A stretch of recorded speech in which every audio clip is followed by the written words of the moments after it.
Party Rahul గాంధీపై Assam CM Himanta Biswa Sharma సంచలనమైన ఆరోపణలు చేశారు.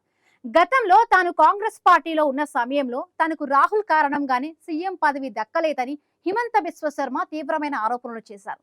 తాను ఎప్పుడైనా ఒక పుస్తకం రాస్తే గతంలో జరిగిన పరిణామాలను అందులో వివరిస్తానని హిమంత బిశ్వ శర్మ చేసిన వ్యాఖ్యలు అస్సాం రాజకీయాల్లో దుమారం రేపుతున్నాయి.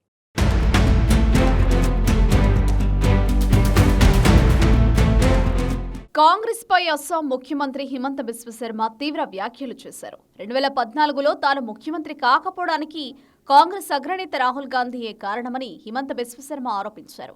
ఆనాడు 58 మంది పార్టీ ఎమ్మెల్యేలు తనకు సపోర్ట్ చేశారని, ఆ సమయంలో అప్పటి కాంగ్రెస్ అధ్యక్షురాలు సోనియా గాంధీ సీఎంగా ప్రమాణ స్వీకారానికి తేదీని నిర్ణయించుకోవాలని చెప్పినట్లుగా హిమంత బిశ్వ శర్మ పేర్కొన్నారు. కానీ రాహుల్ జోక్యంతో తనకు ఆనాడు ఆ పదవి రాలేదని ఆరోపించారు. తాను ఎప్పుడైనా ఒక పుస్తకం రాస్తే గతంలో జరిగిన ఈ పరిణామాల గురించి అందులో వివరిస్తానని సీఎం హిమంత బిశ్వ శర్మ చేసిన వ్యాఖ్యలు రాష్ట్ర రాజకీయాల్లో చర్చనీయాంశంగా మారాయి. 2014 అసెంబ్లీ ఎన్నికల సమయంలో సోనియా గాంధీ ముఖ్యమంత్రిగా ప్రమాణ స్వీకారం చేసేందుకు తేదీను నిర్ణయించమని తనను అడిగారని చెప్పిన హిమంత బిశ్వ శర్మ, అయితే తాను కామాఖ్య ఆలయంలో అంబుబాచి మేళా తర్వాత ప్రమాణ స్వీకారం చేస్తానని సోనియాకు చెప్పారని వెల్లడించారు.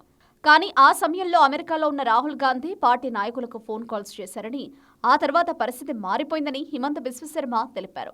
ఆ సమయంలో తాను చాలా బాధపడ్డానని, కానీ తర్వాత తనకు ఆలోచన వచ్చింది అని హిమంత తెలిపారు.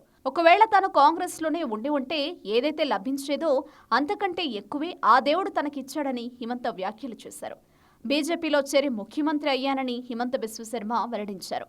సనాతన ధర్మానికి సేవ చేసే అవకాశాన్ని పొందారని చెప్పిన హిమంత, ఒకవేళ తాను కాంగ్రెస్లో ఉంటే అది సాధ్యమయ్యేది కాదని స్పష్టం చేశారు. కాబట్టి జీవితంలో ఏ జరిగినా మన మంచికేనని తాను బలంగా నమ్ముతున్నారని హిమంత బిశ్వ శర్మ పేర్కొన్నారు. తాను ఎప్పుడైనా ఒక పుస్తకం రాస్తే ఈ పరిణామాల గురించి వివరిస్తారని హిమంత బిశ్వ శర్మ స్పష్టం చేశారు.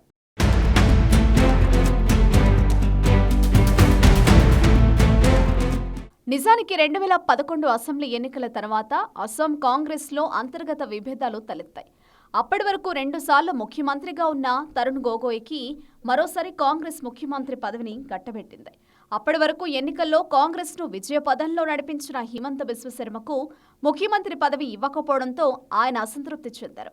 కాంగ్రెస్ అధిష్టానం కూడా గొగోయ్కి మద్దతు ఇవ్వడంతో చాలామంది ఎమ్మెల్యేలు గొగోయ్కి వ్యతిరేకంగా తిరుగుబాటు చేశారు. అయినప్పటికీ రాహుల్ గాంధీ నాయకత్వంలోని హైకమాండ్ తరుణ్ గొగోయ్కి మద్దతు పలికింది. ఈ విభేదాల కారణంగానే హిమంత బిశ్వ శర్మ 2014 జూలైలో రాష్ట్ర మంత్రి పదవికి రాజీనామా చేశారు. అనంతరం 2015లో హిమంత కాంగ్రెస్ పార్టీని వదిలి బీజేపీలో చేరారు. అనంతరం 2016లో అస్సాంలో జరిగిన ఎన్నికల్లో కాంగ్రెస్ పార్టీ ఓటమికి బీజేపీ పార్టీ అధికారంలోకి రావడానికి హిమంత బిశ్వ శర్మ కీలక పాత్ర పోషించారు. అస్సాంలో త్వరలో అసెంబ్లీ ఎన్నికలు జరగనున్నాయి. ఈ నేపథ్యంలో అస్సాం సీఎం హిమంత బిశ్వ శర్మ వ్యాఖ్యలు సంచలనంగా మారాయి. అస్సాంలో ప్రస్తుతం బీజేపీ నేతృత్వంలోని ఎన్డీఏ అధికారంలో ఉండగా హిమంత బిశ్వ శర్మ ముఖ్యమంత్రిగా కొనసాగుతున్నారు. అస్సాంలోని మొత్తం 126 శాసనసభ స్థానాలకు ఒకే విడతలో ఎన్నికలు జరిగే అవకాశం కనిపిస్తోంది. గత ఎన్నికల్లో బీజేపీ నేతృత్వంలోని కూటమి 75 స్థానాలను గెలుచుకుని వరుసగా రెండోసారి అధికారాన్ని దక్కించుకుంది.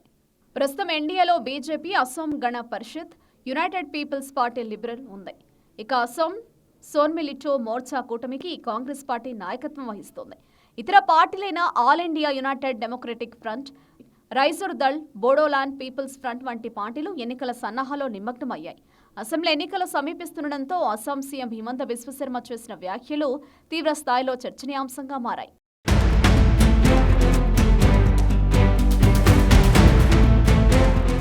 అస్సాం అసెంబ్లీ ఎన్నికలు సమీపిస్తున్న వేళ హిమంత బిశ్వ శర్మ చేసిన ఆరోపణలు రాష్ట్ర రాజకీయాల్లో చర్చనీయాంశంగా మారాయి. కాంగ్రెస్ పార్టీ రాహుల్ గాంధీని లక్ష్యంగా చేసుకొని హిమంత చేసిన ఆరోపణల గురించి ఇప్పుడు పెద్ద ఎత్తున చర్చ జరుగుతోంది.